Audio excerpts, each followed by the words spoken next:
Assalamualaikum warahmatullahi wabarakatuh. Saya sering melihat jamaah sholat tak pakai mukena, tapak tangannya keluar. Apa boleh? Batalat sholatuhu. Begitu dalam fatwa ulama. Orang perempuan yang sholat nampak tangannya, maka batallah sholatnya. Dia mesti ulang. Kami tengok Pak Ustaz, jamaah-jamaah India itu pakai sari saja, nampak tangannya. Jangan tengok solat orang umum, orang awam, orang jahil. Makanya ulama kita sudah paling bagus di dunia ini. Coba tengok di Masjidil Haram, Masjid Nabawi, siapa yang pakai mukena, hijab yang panjang? Orang Indonesia. Itu ijtihad ulama kita, mukena itu. Cuman yang jadi masalah orang kita ini pakai mukena waktu solat aja. Buka solat, dibukanya mukena, digulungnya dalam tas kecil. Pakai hijab, kain penutup. Kalau berdiri dia, tangannya turun, tertutup tangan. Kalau berdiri, dipakaikan kain ini di atas kepala, turun dia ke bawah, tertutup ujung jari. Agak-agak tertutup ujung jari. Kalau mau beli yang sudah jadi, beli ukuran XL, XXL. Beli. Ustadz kok tahu? Saya sudah tengok ukuran. Yang tertutup ujung jari kalau tegak itu XXL. Maka nanti ketika dia Sami Allahu liman hamidah. Tapi kalau jilbabnya yang segini, Sami Allahu liman hamidah, nampak tangannya, batal salatnya. Nah, ini tentang masalah menutup aurat. Bukan kata saya itu fatwa ulama. Apakah dengan salat sunat Isra sudah terpenuhi salat duha? Bagi yang sudah salat sunat Isyraq 2 rakaat, lalu kemudian tak salat duha lagi dia tak apa-apa. Karena Isyraq sama duha itu sama. Bedanya apa Pak Ustaz? Bedanya 3. Salat sunat Isyraq itu salat subuh berjamaah. Setelah salat duduk berzikir mengingat Allah sampai terbit matahari. Kalau sholat sunat dia 2 rakaat namanya Isyraq.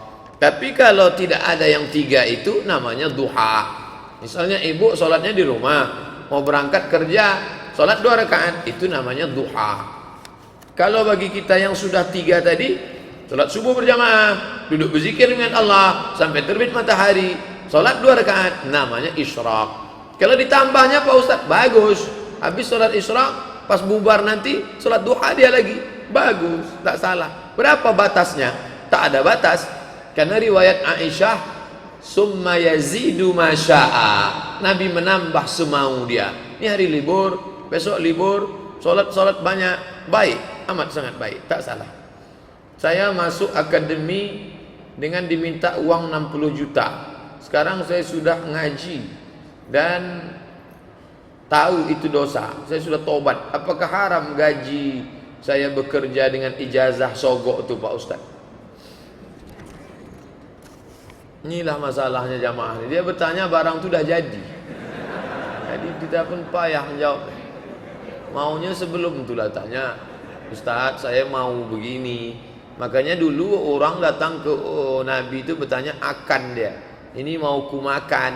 Nah, jadi kita menjawab, Ustaz, saya kenyang betul nih Pak Ustaz. Kenapa? Habis makan babi tadi, haram nggak nih Pak Ustaz? Ini payah gitu. Jadi masalah sogok ini 2 modelnya. Dengar baik-baik, jangan sampai muncul isu somat membolehkan sogok. Itu neraka jahanam. Nanti saya kena tahzir. Sedangkan betul aja pun kita kena tahzir, apalagi kita salah. Syarat masuk ke akademi, nilai rata-rata 7. Badan sehat, fisik, periksa gigi, periksa telinga, tak boleh ada anting, periksa bersih. Kesehatan, medical check up semua. Siapa yang cukup 3 syarat ini, maka dia lulus. Nah, ketika dia ikut tes itu, dicek nilainya rata-rata 7, ya. Tidak ada anting, tidak ada. Oke, gigi semua tak berlubang, medical check up sehat, dah. Tapi pihak akademi meminta, maka dalam kasus ini boleh dia bayar. Kenapa? Karena dia tidak sedang mengambil hak orang lain. Itu yang ada di dalam sendok itu memang nasi dia, memang punya dia. Tapi si tukang pegang sendok ini nakal, jahat. Begitu dia minta, itu punya saya, wani piro sampai. Ini berapa? Ini boleh dia bayar. Kenapa? Karena kalau tidak dia bayar, ini akan diambil oleh si Manungkalit, akan diambil oleh si Hutapea, akan ambil oleh si Raja Guguk. Ini bisa terjadi pada saudara kita yang menjadi guru honorer. Sekarang berapa banyak guru-guru kewalahan umat Islam, guru-guru banyak di waktu pengangkatan dulu. Nah, ini penting. Yang tak boleh itu begini, syarat nilai rata-rata 7, mesti telinga tak beranting, gigi tak bolong, tiba-tiba bisa ditutupnya ini dengan bayar. Kamu bayar 100 juta, gigimu yang bolong itu bisa kami sumbatkan, telinga kamu tuh bisa kami buat seolah-olah tak ada anting, dan nilaimu yang 6 ini bisa kami dongkrak. Itu haram. Nah, maka tentukanlah diri masuk kategori yang mana. Kategori yang mana saya ini? Nampaknya saya condong ke yang selamat aja lah Pak Ustaz. Mana yang lebih baik? Lanjut studi atau fokus ngapal Quran terlebih dulu? Bagus ngapal Quran. Andailah musim boleh diulang balik, tentu saya ngapal Quran dulu baru ke Mesir. Hafal Quran kita dulu bagus. Cara berpikir kita, terstruktur otak kita. Dan banyak orang-orang hafal Quran itu tak pikun, karena otaknya bekerja terus. 1 hari 2 juz, satu cara berpikirnya. Nah, ini bagus. Nah, oleh sebab itu anak kemanakan saya ingin bercita-cita mereka kalau boleh janganlah macam Ustadz Somad yang tak hafal Quran. Tapi kalau bisa anak cucu kita hafal Quran, bagus. Setahun pondok Padanaran yang di Jawa itu setahun program, masukkan ya, bagus. Saya menikah tapi saya tak bisa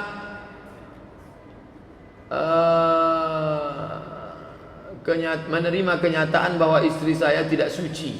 Bagaimana cara mengobati kekecewaan itu Pak Ustaz? Ditulis dalam kitab Fikih Sunnah Sayyid Sabiq.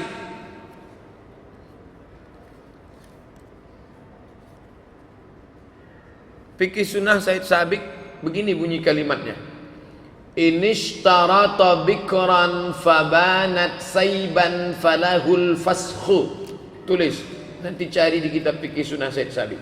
Sayyid Sabiq ternyata bukan berpendapat, dia pun mengutip.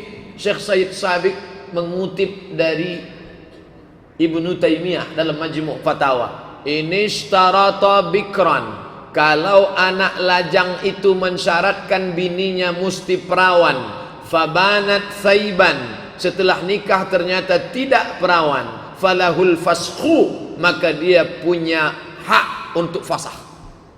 Pagi-pagi dia bilang ternyata tak sesuai dengan syarat, sesuai dengan yang tertulis di botol aqua, do not accept if cell is broken. Maka dengan ini kunyatakan fasah. Fasah artinya pembatalan pernikahan. Nah, sekarang antum nampaknya dia tidak mau fasah, dia menerima, karena bunyi pertanyaannya bagaimana cara mengobati kekecewaan. Tak bisa. Tak bisa. Tapi ada sebagian orang, apalah arti sebuah keperawanan, kata dia.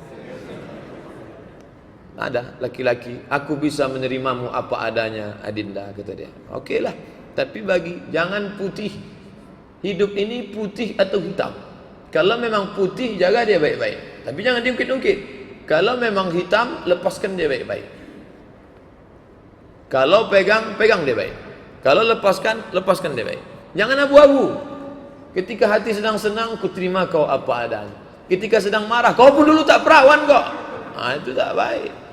Akhirnya perempuan itu nanti lama-lama dia lari, macam yang tertulis di gerobak truk, bukan perpisahan yang kutangisi, caro nandak lama.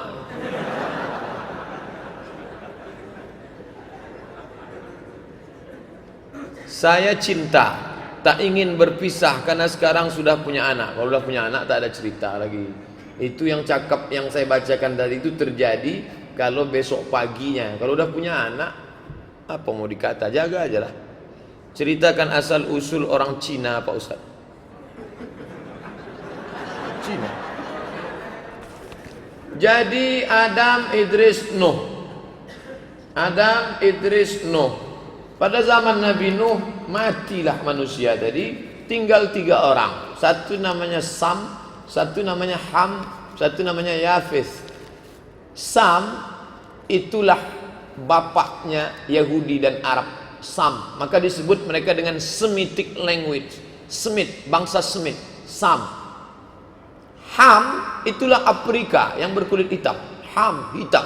Sedangkan Yafes itulah Mongol, Cina, itu Yafes.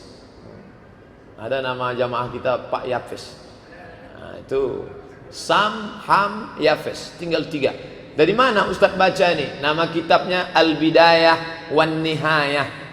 Ditulis oleh Imam Ibnu Katsir. Ibnu Katsir yang punya tafsir itu Pak Ustaz. Ya, Ibnu Katsir yang punya tafsir, dia punya buku sejarah namanya Al-Bidayah wan Nihayah. Sudah diterjemah ke bahasa Indonesia. Bagus.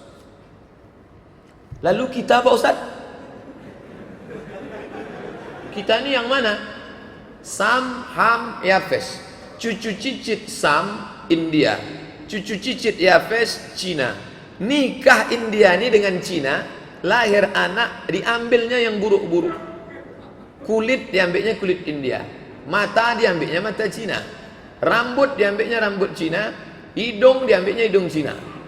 Hitamnya diambilnya hitam India. Itulah dia nenek moyang kita ini.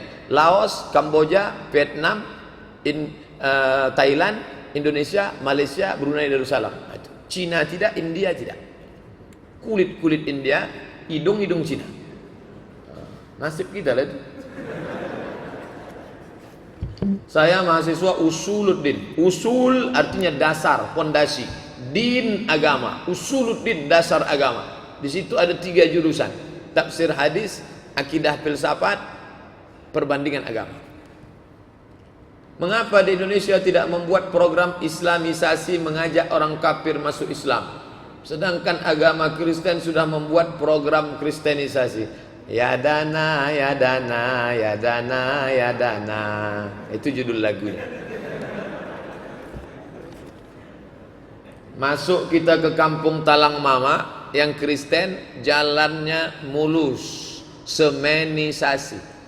Pipa air ada, program air bersih. Gereja cantik. 3 cirinya. Jalan semenisasi, ada air bersih, gereja cantik. Islam tak ada. Oleh sebab itu keresahan adik kita mahasiswa kalian mesti balas. Setelah kalian nanti jadi pejabat, jadi orang, kalian balas sakit hati. Itulah yang kita presentasikan kemarin. Jamaah menyumbang, akhirnya terwujudlah. Kebetulan bapak insinyur kita pandai masalah air nih. Nanti akan di tembok ini ada air terjun di tembok, kumpul air, nanti bisa turun ke musola mau disalurkan. Kemudian masjid yang buruk, macam-macam katanya tak sanggup menyebutnya, buruk, jelek, sudah tegak berdiri. Itu fotonya kemarin. Itu sumbangan dari jamaah kita. Semenisasi jalan, nah itu kita tak sanggup. Bagaimana sistem keuangan dalam keluarga menurut Islam? Apakah memberi semua gajinya kepada istri atau berapa perlunya saja? Ya Rasulullah, ya Nabi sedang duduk di bukit Sofa, datang perempuan. Inna Aba Sufyan rajulun syahih.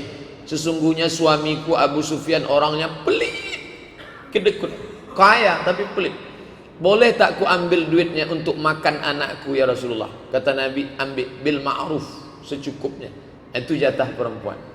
Makan, pakai, tempat tinggal, pendidikan, perhatian. Kira-kira Pekanbaru ini berapa layaknya jatah perempuan? Standar, tak terlalu tinggi, tak terlalu rendah. Jangan standarnya artis. Jangan pula standar orang gelandangan. Yang sedang lah. UMR itu upah minimum regional pekerja. Ini standar untuk perempuan berapa? Bapak beri segitu untuk. Itu namanya nafkah. Bahwa setelah itu ada bonus, nah itu terserah. Adapun semua diserahkannya ke istri, iya kalau istrinya solehah. Kalau tidak, itu suami cepat mati. Masuk dia dalam kelompok ikatan suami takut bini. Saya menggunakan kartu kredit bank konvensional. Kartu kredit itu hanya saya gunakan untuk beli barang cicilan 0%. Jadi tak pakai bunga. Dan saya pakai tagihan selalu sebelum jatuh tempo, biar tak kena bunga. Seandainya saya tetap pakai kartu kredit, apa saya kena dosa Pak Ustaz? Pindah ke bank syariah, Bank Riau Syariah Kepri, Bank Mandiri Syariah, kalau dia punya program kartu kredit. Andai tak terelakkan, tidak ada dosa. Karena sama macam orang numpang transfer saja. Tolong kirim duit ke saya Pak Ustaz. Ya, tafakuh, jual buku, orangnya di Bandung, di Jakarta. Transfer gimana? Kebetulan dia pakai konvensional, orang itu dia transfer. Maka hanya sekedar numpang lewat saja. Saya alhamdulillah agak lega sekarang, karena kami sekarang pakai bank BRI Syariah. Dulu beberapa tahun itu transfer gaji saya dari UIN Kementerian Agama dengan Bank Mandiri, tapi bunga tak pernah diambil. Hanya sekedar numpang lewat saja, karena tak mungkin pegawai itu ngantar ke rumah. Nah, itu sekedar numpang lewat. Andai ada bunganya, bunganya tak boleh dipakai. Serahkan ke lembaga yang dinikmati orang banyak, panti jompo, anak yatim, fakir masjid. Niatnya bukan untuk sedekah, niatnya mengembalikan uang umat kepada umat. Tempat saya masih ada tradisi bakar menyan sebelum berdoa. Misalnya sebelum doa bersama, bagaimana hukum bakar menyan? Kemarin waktu Habib Syekh datang, pertanyaan-pertanyaan yang tak terjawab waktu Habib Syekh datang, yang kemarin segini, itu sudah saya jawab di Masjid Raya Senapelan. Kita buatkan videonya. Nah, jadi bapak yang waktu itu buat pertanyaan banyak, semuanya sudah kita jawab. Nanti akan diuploadkan. Kalau sudah selesai diedit, akan diuploadkan ke fanpage YouTube, akan diuploadkan.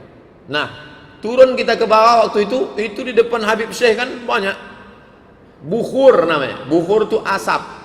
Asap itu terdiri dari dua. Yang pertama getah kayu. Getah kayu itu menyan.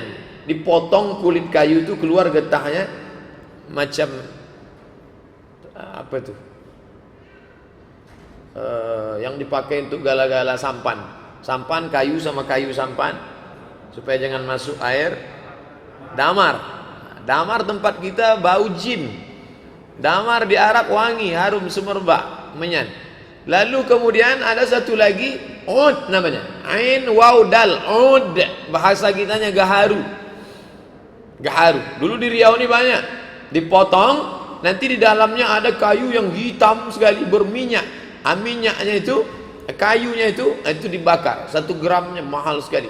Nah, itu kenapa itu dipasang? Untuk mengharumkan ruangan. Perempuan yang mau nikah itu kamarnya diharumkan. Orang Arab bukhur. Di Mesir pagi-pagi jam 6 pagi habis sholat subuh itu di pasar orang bakar menyan. Saya pertama lewat di pasar di Mesir, mereka manggil jin juga rupanya. Rupanya bakar menyan itu untuk pengharum ruangan. Jadi kalau dia bakar itu untuk pengharum ruangan tak masalah. Tapi kalau dia meyakini doanya itu sampai ke alam arwana dibawa oleh asap menyan, di situ masalah. Jadi gimana sikap kami Pak Ustadz? Besok balik kampung pas mau Idul Fitri tanya yang bakar, Pak, ini untuk pengharum ruangan atau ngantar doa ke alam arwana? Kalau kata dia doa kita ini sampai kena asap ini, siramkan air ke asap. Kalau berani. Ustadz, mudahan Ustadz dalam keadaan sehat. Amin. Ini Ustadz Anda mau nanya, saya menyukai seorang laki-laki, berarti perempuan. Tapi saya nggak tahu apa dia suka sama saya apa tidak. Saya bingung Pak Ustadz. Buka www.somatmorocco.blogspot. Kalau mau dapat langsung tulisannya, caranya mudah. www.google.com. Setelah terbuka Google, tulis di situ SOMADMOROCCO. Setelah itu buatlah di ujungnya menawarkan. Nah, itu keywordnya, menawarkan. Nanti dapat tulisan saya, judulnya, dapat tulisannya. Bolehkah seorang perempuan menawarkan diri? Nah, ini ditulisnya. Bolehkah wanita melamar pria? Melamar tulis, menawarkan boleh, melamar. Ini tulisan sudah diupload 29 November 2011. Tulisan ini sudah saya masukkan 6 tahun yang lalu. Karena ada seorang jamaah bertanya, Pak Ustadz, itu orang baik betul, naksir saya sama dia, boleh saya nyatakan saya cinta kepadanya? Boleh bersyarat kalau laki-laki itu amanah, tapi tak langsung dengan keluarganya, dengan temannya. Aku ingin nikah dengan anak ibu yang ganteng itu, mau tak dia sama saya? Tapi orang itu amanah. Tapi kalau mulut dia ember, jangan, nanti malu. Begitu selesai langsung di-update-nya, si Anu suka padaku, kasihan deh lu. Oh, apa tak bengkak muka kita kan? Boleh menawarkan diri kepada laki-laki yang amanah. Dalilnya mana? Yang pertama, Syuaib menawarkan diri anaknya kepada Musa. Kedua, Khadijah menawarkan dirinya kepada Muhammad sallallahu alaihi wasallam. Speak up, ngomonglah. Jangan tahan di hati, nanti menggumpal jadi kristal. Ada saya belajar hadis mengatakan, kalau masuk bulan Ramadan, lepas pertanyaan kubur, selamat siksa kubur bagi orang yang rajin sholat, puasa. Pertanyaannya, apakah setelah hari raya malaikat bertanya lagi? Hadis ini tidak bisa dipahami secara tekstual. Futihat abwabul jannah, dibuka pintu surga. Ghulliqat abwabun nar, ditutup pintu neraka. Wasuffidat asyayatin, setan-setan dibelenggu. Orang yang dikubur berhenti ditanya. Itu maknanya busyra, kabar gembira supaya kita beramal soleh. Itu makna. Begitu disebut para ulama. Di antara yang mengatakan begitu Imam An-Nawawi dalam kitab Al-Minhaj Syarah Sahih Muslim Ibn Al-Hajjaj. Maknanya kabar gembira. Setan dibelenggu, bukan setan itu dibelenggu. Karena kalau setan dibelenggu tak akan ada rumah makan hantu. Rumah makan hantu yang kepala tertutup, kaki terbuka. Itu kan ada setan. Apa sebabnya pengajian di tetangga saya sudah tahu hukum buka aurat, tapi dia masih buka aurat keluar rumah? Orang yang tetap buka aurat keluar rumah dua. Yang pertama jahil, yang kedua fasik. Orang yang tak tahu jahil, dikasih tahu. Orang yang fasik sudah tahu tapi tak mau tahu, itu fasik. Orang yang fasik, wallahu la yahdil qaumal fasiqin. Allah tak berikan hidayah kepada orang yang fasik. Jangan sampai kita fasik. Maka ngaji ini kalau sudah tahu, amalkan langsung. Sudah tahu tadi tentang hijab mesti tertutup ujung jari, beli hijab. Balik dari sini, kalau bisa langsung ke toko hijab, jangan ke toko lontong dulu. Toko hijab langsung, amalkan langsung. Cari hijab XXL, double XL. Apa sebabnya Ustadz? Kalau saya menengok salib menggigil hati saya, setan. Saya tausiah di seberang Pulau Batam. Batam 1,5 jam kami sampai. Tapi tak terasa 1,5 jam karena film yang diputar tenggelamnya kapal Panderwi. Meleleh air mata penonton menengok Zainuddin meninggalkan hayat. Apa sebabnya? Kata ibu itu mirip macam ini.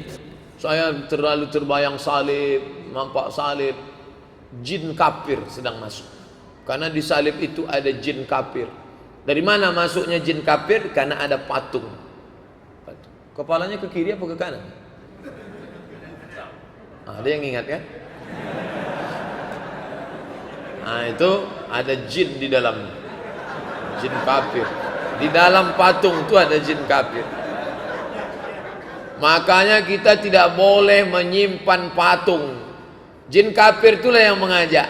Makanya kalau keluarga kita di rumah sakit, di dalamnya ada jin kafir itu, tutup itu. Kalau sampai dia sakratul maut, kita tak ada di situ, dia sedang diajak jin kafir. Berhasil. Berapa keluarga orang Islam yang mati dalam keadaan su'ul khatimah, dipanggil jin, haleluya, mati kafir. Nauzubillah. Selamatkan orang Islam yang sampai mati su'ul khatimah. Kalau kau tak sanggup mengkafirkan dia waktu hidup, kafirkan dia menjelang kematiannya. Tak juga sanggup, antar dia ke makamnya pakai ambulan C, lambang kafir. Balik dari sini beli pilok, hapus itu, ganti bulan sabit merah. Bagaimana cara membayar fidyah puasa Ramadan selama 1 bulan? Dibayar kepada 1 orang atau banyak orang? Cara pertama, ajak orang tu makan. Orang miskin, ya aku tak bisa puasa nih, ayo makan sama saya. Makan pagi sama, makan siang sama, makan malam sama, 3 kali makan. Itu cara pertama. Cara yang kedua, kasih dia beras nisfu sa'. Nisfu sa' 1,5 kilo. Ini beras untuk sendiri 1,5 kilo, ikannya, cabainya, bawangnya, tomatnya, belacannya. Kalau dia makan belacan, kasih sama lauknya. Jangan cuma kasih beras. Kasih beras, makan nasi sama kecap lah dia. Yang ketiga, kasih dia duit. Aku tak bisa ngajak ente makan, saya tak bisa ngasih ente beras. Ini duit. Duit standar makan orang 3 kali di Pekanbaru nih. Makan pagi, makan siang, makan malam. Apakah 1 hari puasa untuk 1 orang, atau boleh 30 hari untuk 1 orang? Boleh 30 hari untuk 1 orang. Tapi kalau di daerah kampung kita tuh banyak, janganlah yang 1 saja dikasih. Berapa orang di kampung tuh? Ada 10. Bagi dia 3 hari, 3 hari, 3 hari, 3 hari. 3 hari untuk ente. Ibu kasih 1 hari berapa? 50.000. 3 hari 150. 150, 150, 150. Begitu cara membayar. Pak Ustadz, bolehkah saya minta sepetak tanah kepada orang tua saya yang masih hidup untuk saya kelola? Seorang laki-laki memberikan atiyah, pemberian kepada anaknya. Lalu kemudian istrinya tahu, ini ayahmu yang ngasih. Ya, saudaramu yang lain, karena ada saudara lain yang seayah lain emak. Saudara lain dapat? Tidak. Mengadu ke Nabi. Ya Rasulullah, ya suami saya dikasihnya anak saya saja, anaknya yang lain tak dikasih. Apa kata Nabi? Ittaqullah, takutlah kalian kepada Allah. Fa'dilu baina auladikum, bersikap adillah kalian kepada anak-anak kalian. Yang satu disekolahkan S3, yang satu es cendol pun tidak. Nanti kecemburuan, putus silaturahim mereka. Yang satu dikasih ruko, yang satu dikucilkan. Kalau mau kasih, kasih semua. Kalau tak kasih, jangan semua. Kecuali dalam kasus berbeda. Kasusnya begini. Anak pertama S3, anak kedua S2.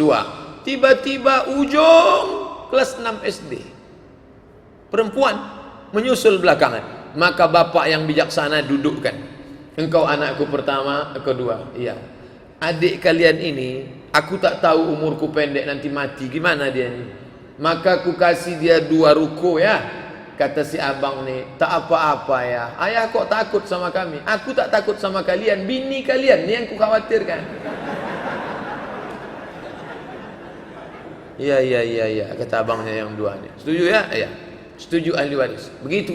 Jangan diam-diam dia dikasih. Nanti setelah meninggal dia jadi bom waktu. Abangnya izin. Kata istrinya, masa adik itu dikasih? Itu tak betul tuh bang. Saya sudah ngaji kok dengan Ustadz Somad. Ustadz Somad pula disebutnya. Jadi hukum itu tidak saklek, tidak kaku. Ada pembahasan-pembahasan.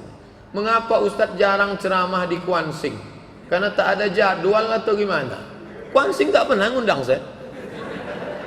Ngundangnya 3 hari mau pengajian. Ya antara tempat yang tak pernah saya datang, Kuantan Singingi, Bengkalis. Asal mau ngundang seminggu mau acara, tak bisa. Kalau mau ngundang saya 6 bulan sebelumnya. Sombong betul Ustaz. Ustaz malam ini di mana? Saya di musola di ujung Taman Karya. Musola. Musola tuh kirim aja lah pengganti, tak bisa. Saya belum pernah ngirim pengganti sampai sekarang. Kalau saya tak bisa, saya bilang tak bisa. Adapun pengganti, nanti pengganti itu mencari pengganti, pengganti itu mencari pengganti. Itu namanya ustadz bersanad. Tak bisa. Sumpah orang kita. Sedang tak disumpah orang aja udah kurus macam ini, apalagi disumpah orang. Akan sumpah ustadz itu gitu. Memang dia tak marah, tapi hatinya berkecai. Apakah air seni binatang, sapi, kambing, kuda tak merupakan najis? Najis. Apa tak najis? Najis. Karena saya pernah mendengar ada yang mengatakan air seni binatang tidak najis. Itu kan Ustadz MT. Ustadz abal-abal sakit hatinya kawan. Ustadz majelis tafsir Quran. Ada dulu di-upload. Ini tidak najis, dia tak belajar. Dia tak baca, dia tak bisa baca kitab tafsir. Dibacanya Quran, bacanya terjemah. Bacanya Quran, bacanya terjemah, diolahnya otaknya sendiri. Cuman duitnya banyak. Disebarnya pakai video kemana-mana. Nah, sekarang kan bukan tergantung. Zaman kita ini zaman unik. Orang tak tahu betul salah. Yang penting banyak duit, punya TV, sebarkan. Bapak kalau punya TV, sebarkan aja banyak-banyak. Walaupun salah. Makanya kita balik ngaji, balik ke kitab balik. Saya punya saudara laki-laki, dia tak pernah bersilaturahim dengan keluarganya, dengan adik-adiknya. Sedangkan kami adik-adiknya selalu ingat dan suka mengikutinya. Hari-hari besar lebaran kami selalu mengunjunginya. Dia tak pernah. Sekaranglah lagi sakit, kami adik-adiknya berat untuk melihatnya. Sebab ketika adik-adik dan pamannya sakit, diopname, tak ada hati sikit pun tergerak untuk mengunjungi. Bagaimana pendapat Pak Ustaz? Datang, kunjungi dia. Sedangkan orang Yahudi dikunjungi Nabi. Masalah dia dulu begini, bla bla bla bla bla bla bla. Allah Ta'ala maha menghukum kalau dia salah. Adapun kita menghukum manusia, iya kalau dia betul salah. Kalau dia punya alasan lain, maka husnuzan. Ijtanibu katsiran minazzan. Berprasangka baik. Jenguk dia baik, bisikkan baik-baik. Jangan menjenguk untuk membalaskan sakit hati. Ini datang menjenguk, tengok kan, sakit juga ente kan. Sabar ya bang, ini musibah dari Allah. Mudah-mudahan kita ambil iktibar. Mati dia, tenang, husnul khatimah. Adapun perbuatan buruk dia, ada yang lebih layak untuk menilai dia. Jangan-jangan kita jauh lebih buruk daripada dia. Mengapa kita dilarang memakan bunga bank riba? Saya minjam duit 1 juta, saya bayar 1.200.000. Bapak pinjam duit 10 juta, Bapak bayar 12 juta. Bapak pinjam 100 juta, Bapak bayar 120. Terkumpul uang orang yang teraniaya, terzalimi tadi, diambil oleh orang yang punya keuntungan, dibagi duit haram. Tak ada yang terzalimi Pak Ustaz, mereka sama-sama ridha kok. Kalau begitu cara berpikir kita, kalau sama-sama ridha tak dosa, maka tak ada hukum zina. Karena orang berzina itu sama-sama ridha. Ridha orang 1 pekan baru untuk tidak berjilbab, maka tidak menghalalkan hukum Allah. Itu bedanya hukum manusia dengan etika moral. Ketua sidang parlemen memukul palu, mengatakan bahwa laki-laki dengan laki-laki boleh menikah. Apakah anggota parlemen setuju? Setuju. Islam tak bisa. Kalau Allah katakan haram, sepekan baru mengatakan halal, dia tetap haram. Inilah yang terjadi sekarang. Sekelompok orang, profesor, doktor, kiai, haji, buya, ustad, untuk mengatakan boleh pemimpin kafir. Tidak, tak bisa menghalalkan hukum Allah Subhanahu wa ta'ala. La tajtami'u ummati ala dhalalatin. Umatku tidak akan pernah sepakat untuk suatu kesesatan. Saya seorang perempuan usia 24 tahun. Saya dijodohkan orang tua dengan seorang laki-laki. Saya tak mau, karena saya tahu perilaku laki-laki itu sangat jelek. Saya pernah mau diperkosanya 2 kali. Untunglah Allah masih sayang sama saya.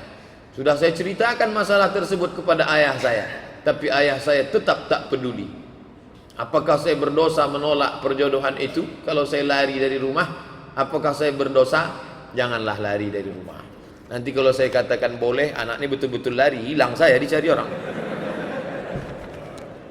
Wa amruhum syura bainahum. Orang beriman memutuskan perkara dengan musyawarah. Mungkin ayah tadi sudah tua, mungkin ayah tadi sudah termakan budi. Diam-diam selalu dia minum warung kopi dengan anak lajang ini. Supaya dia menolak. Abang kan ada, adik kan ada, pakcik kan ada, paman kan ada. Makanya wali perempuan itu 3 arah. Perempuan di tengah, ada wali di atas, ayah, datuk. Ada wali di samping, pakcik, abang ayah, adik ayah. Ada wali di bawah, abang sama adik. Dudukkan mereka sama-sama. Bang, dek, pakcik, ini ayah tak mau nerima. Aku bersumpah demi Allah, wallahi tallahi billahi dia pernah memperkosa aku. Sampai hati kalian akan menikahkan aku dengan dia. Musyawarahlah bersama. Jangan sikit-sikit lari, sikit-sikit lari. Memang kuat lari. Tak bisa, mau lari-lari aja. Musyawarah, duduk bersama. Bapak ni pun kenapalah dipilihnya pula anak. Begitu banyak anak-anak lajang di FSRMM, di Irma. Hanya iza ja'akum man tardawna dinahu. Kalau datang kepada kamu laki-laki yang kamu suka agamanya, wa khuluquhu baik akhlaknya, fazawijuhu, nikahkan dia. Ini orang mau memperkosa, kenapa mau nikahkan sama dia? Kapan masanya suatu ayat itu digunakan untuk saat ini, dan kapan suatu ayat itu hanya berlaku sebagai bahan pelajaran di zaman dulu. Sebab saat ini jika ada suatu kejadian lalu dikaitkan dengan satu ayat, tapi jika ditanyakan kepada ustadz dan guru lain, mengatakan ayat itu berlaku pada zaman Nabi, tak berlaku lagi di zaman sekarang. Ada orang minum kamput jam 8. Minum kamput jam 8. Ente kenapa minum kamput jam 8? Yang penting jam 12 nanti kan tak mabuk. Mana ayatnya? La taqrabus salah. Jangan engkau dekati salat wa antum sukara. Waktu kau sedang mabuk. Artinya kalau sedang tidak dekat salat boleh mabuk. Jam 8 mabuk dulu, bro. Jam 9 mabuk. Nanti udah dekat-dekat mau salat baru kita tak mabuk. Ayat ini tak berlaku lagi sekarang karena ayat ini sudah mansukh. Di mana bisa kami baca tuh Pak Ustadz? Usul fikih. Usul fikih dulu dipelajari. Qawaidul fikih, usul fikih, fikih muqaran, fikih ibadah, fikih muamalah, fikih munakahah, fikih siasah. 7 untuk memahami fikih. Sekarang pelajaran-pelajaran ini dipotong, disunat. Umat ini menjadi jahil. Akhirnya dia baca Quran, dia pahami sendiri. Oh ternyata boleh kita mabuk kalau tak dekat sholat. Mabuk dulu ah. Sesat menyesatkan. Bolehkah kita mendepositokan uang di bank syariah? Boleh. Namanya tidak deposito. Pak, Bapak mau nyimpan uang di sini? Iya. Bapak mau pilih akad wadiah apa mudharabah apa murabahah? Kalau mudharabah bagi hasil, kalau murabahah permodalan, kalau wadiah titip aja. Kalau akadnya wadiah tidak akan bertambah karena tidak diinvestasikan. Pahami dengan baik. Dulu itu dikaji dalam satu fikih, namanya fikih muamalah, tentang nikah munakahah, tentang masalah politik fikih siasah. Fikih aja terbagi berapa? Fikih ibadah, fikih munakahah nikah, fikih muamalah ekonomi Islam. Sekarang dipotong itu semua. Alhamdulillah pulang adik-adik kita yang pakar-pakar fikih, Ustadz Hasbullah spesialisasi bidang fikih muamalah, Dr. Mawardi usul fikih, Ustadz Samsudin Muir fikih ibadah. Ini alhamdulillah, maka hadiri kajian-kajian mereka, bukan catatan khusus, datang ngaji, udah spesialisasi semua kita, alhamdulillah. Bolehkah kita nerima beasiswa dari Kementerian Keuangan seperti LPDP? Boleh. Dalilnya apa? Itu hak kita. Jangan Bapak pergi ke kantor gubernur merasa mengemis. Bapak bukan mengemis, Bapak sedang mengambil hak Bapak karena pemerintah wajib melindungi. Orang susah, tempat ibadah ditanggung oleh negara. Dari mana? Pajak bumi dan bangunan. Minyak di atas, minyak di bawah. Itu milik kita, dikelola oleh negara, ambil. Yang dapat beasiswa, ambil. Itu hak kita. Jangan anggap kita sedang ambil pajak prostitusi. Dalam sholat gerakan seperti apa yang tidak membatalkan sholat? Yang tak membatalkan sholat gerakan darurat. Allahu Akbar. Datang ular kobra. Karena suka nonton film India, datang kobra. Maka dipukulnya. Tak batal sholat. Mana dalilnya? Uqtulul aswadaini. Bunuhlah dua yang hitam walaupun kau sedang sholat. Pas sedang sholat di sini, Allahu Akbar. Tak ada angin, tak ada hujan, mohon maaf, tiba-tiba datang orang buta. Rupanya tadi ada orang buta pergi buang air kecil, sekarang dia tak tahu mau jalan keluar. Datang bapak, digiringnya. Orang buta tadi pun tahu, oh diajak ke sana, berarti ke sana jalan keluar. Itu boleh. Tapi jangan dia ngomong, taruh ya pak. Itu mah batal. Itu batal, tak boleh. Bagaimana hukum acara 7 hari, 40 hari, 100 hari? Apakah ini sinkretis? Jangan lagi buat 1 hari, 3 hari, 7 hari, 40 hari. Itu adalah dari agama Hindu yang dicampurkan dengan Islam. Maka saya bantah, judulnya bukan tradisi Hindu. Buka buku 37 masalah populer, saya tulis di situ bukan tradisi Hindu. Karena ada orang mengatakan itu dari Hindu Bali. Maka saya tulis bahwa ada seorang tabi'in, nabi, sahabat, tabi'in, namanya Imam Atha. Kata Imam Atha, diriwayatkan oleh Imam Ahmad bin Hanbal, Imam Hambali, kata Imam Atha, orang yang meninggal itu diuji selama 7 sampai 40 hari keluarganya dianjurkan berkirim doa dan bersodakoh makanan 7-40 hari. Tapi bukan hadis Nabi, perbuatan tabi'in. Kata Imam Ibnu Hajar Al-Haythami, bukan Ibnu Hajar Al-Asqalani, Ibnu Hajar Al-Haythami, dalam masalah fadail amal boleh memakai hadis maqtu'. Kalau hadis itu sampai ke Nabi namanya marfu', kalau sampai ke sahabat namanya mauquf, kalau sampai ke tabi'in namanya maqtu'. Bersedekah 40 hari 40 malam itu bukan marfu', bukan mauquf, tapi maqtu'. Yang mau buat tak apa-apa, yang tak mau buat pun tak apa-apa. Jangan sampai orang miskin ngutang bubur kacang hijau. Kita yang bawa makanan semestinya, bukan kita yang memakan harta orang susah.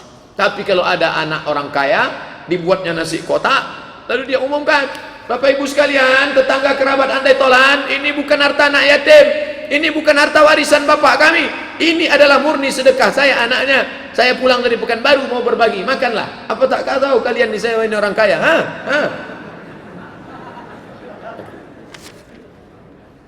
Apakah sebelum baca Quran harus wudhu terlebih dahulu? Ya. La yamassuhu illal mutahharun. Tak boleh dipegang kecuali orang yang suci. Mohon penjelasan tentang tafsir surat Al-Waqiah ayat 79. Akan datang kalau bertanya sama saya, tolong tuliskan ayatnya. Saya ini bukan ustadz hebat-hebat betul yang tahu ayat ini surat ini, ayat ini surat ini, ayat ini surat ini. Pak Ustaz buka nampak ustadz tu bodoh.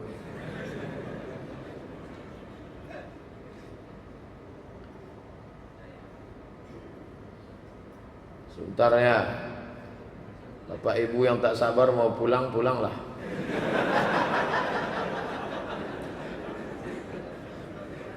Ayat 79. Mana tahu mau mengantar anak sekolah.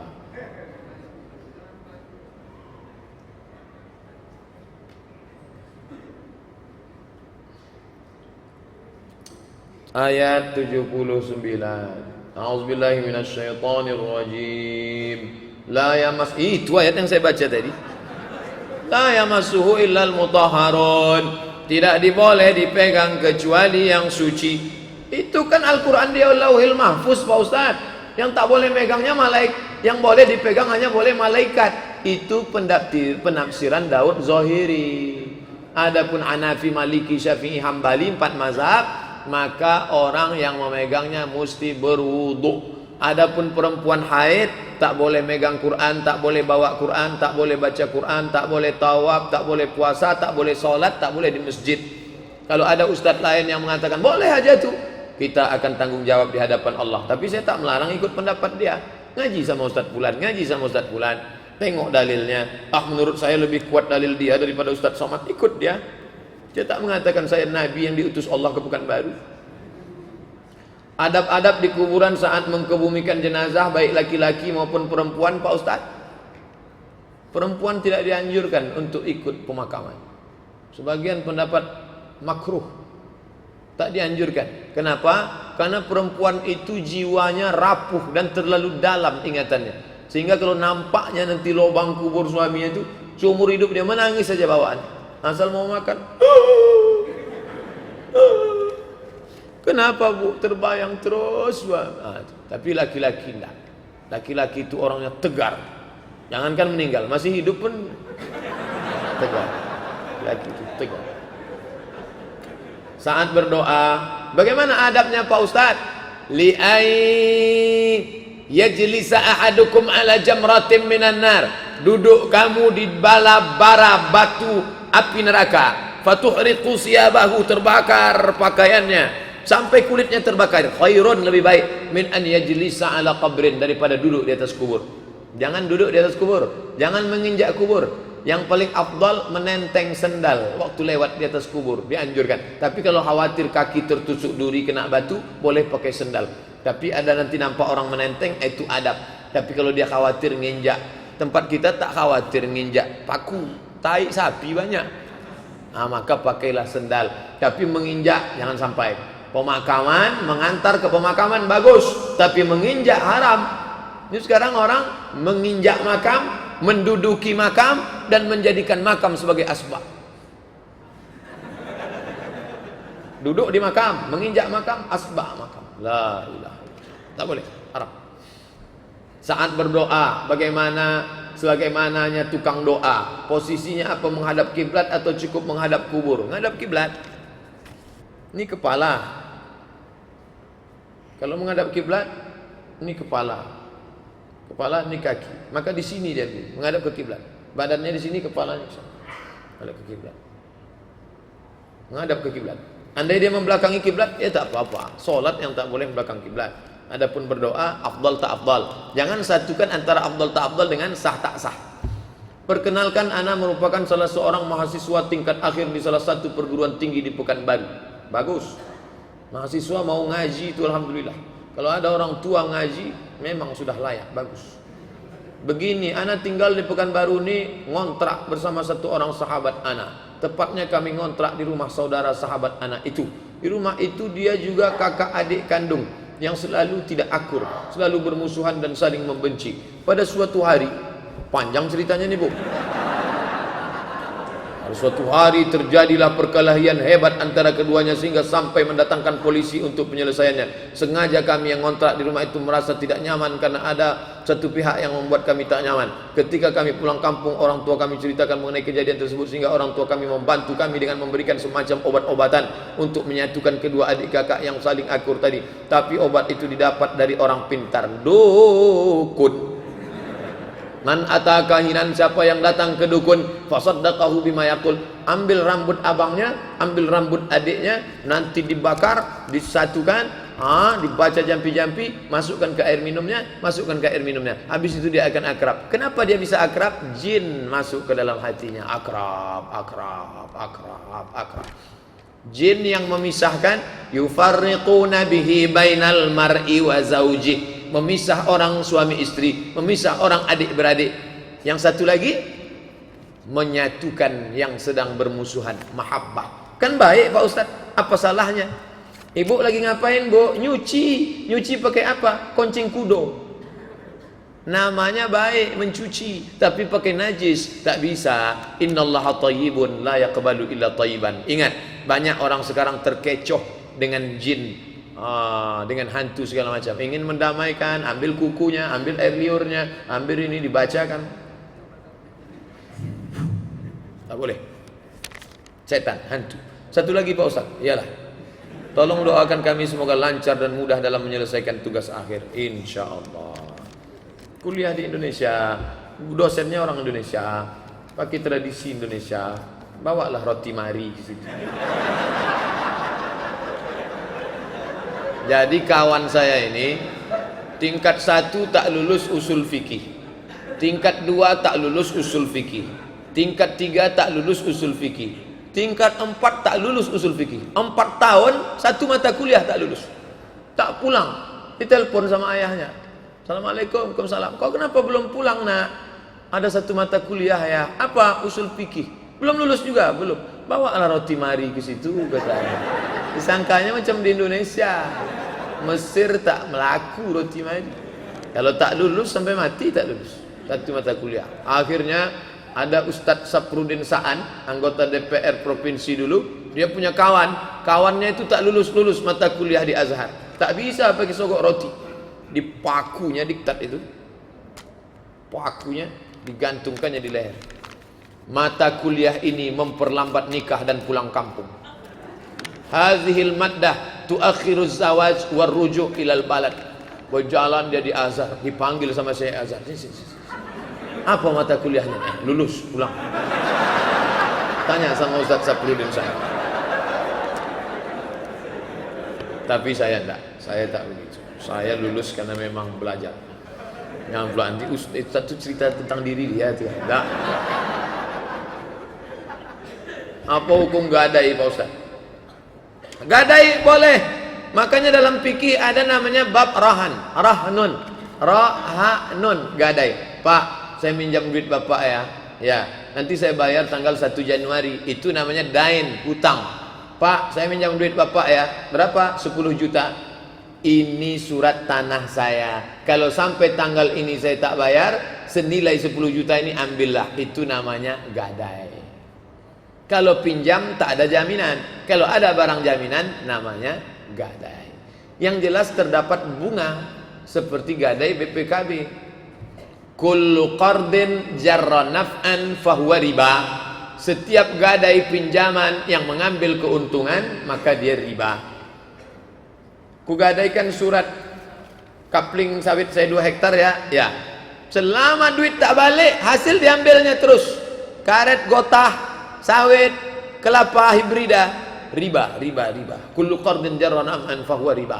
Tapi udah tradisi kami dari nenek moyang Pak Ustaz. Apakah nenek moyang menghalalkan? Enggak. Apa hukum leasing? Duit sama duit riba. Duit dengan barang tidak riba. Somat Maroko kredit, enter. Baca tulisan baik-baik. Bagaimana hukum hasil kerja di tempat yang riba itu Pak Ustaz? Hasil dari riba ya riba. 4 yang dilaknat. La'anallahu akilar riba, Allah melaknat yang makan riba. Wa mukilahu, yang dikasih makan riba. Wa katibahu, penulis administrasinya. Wa syahidaihi, 2 orang yang jadi saksi. Semua kena laknat riba. Bagaimana seorang lebih sering memakmurkan masjid yang jauh ketimbang yang dekat? Nah, ini nyindir saya nih. Saya ceramah sana, ceramah ke ini dekat rumah saya ketua masjid. Saya tetap sholat ke masjid. Maka saya umumkan supaya jangan jadi fitnah ke pengurus. Kalian tahu jadwal saya. Tadi malam jumpa pengurus habis asar semalam. Besok saya mau ke Dumai. Habis dari Dumai ke Tanah Putih. Dari Tanah Putih pagi dengan Profesor Samsul Nizar di Stein Bengkalis. Nah, nanti kalian kalau saya tak ke masjid ini jangan bilang saya sholat di rumah. Jadi fitnah nanti. Jadi mesti ada tabayun, klarifikasi. Adapun bapak yang masjid dekat rumahnya, makmurkan rumah. Kalau sampai di dekat rumah itu tidak ada orang sholat, satu kampung dikuasai setan. Istahwadzat alaihimus syayatin. Tapi kalau subuh Ahad besok kemari karena Dr. Mustafa Umar, di sana masih tetap ada sholat berjamaah, ya tak apa-apa, kan untuk menuntut ilmu. Ya Muhaimin ya salam, salimna wal muslimin. Ya Muhaimin ya salam, salimna wal muslimin. Bin Nabi khairil anam wa bi ummil mu'minin. Bin Nabi khairil anam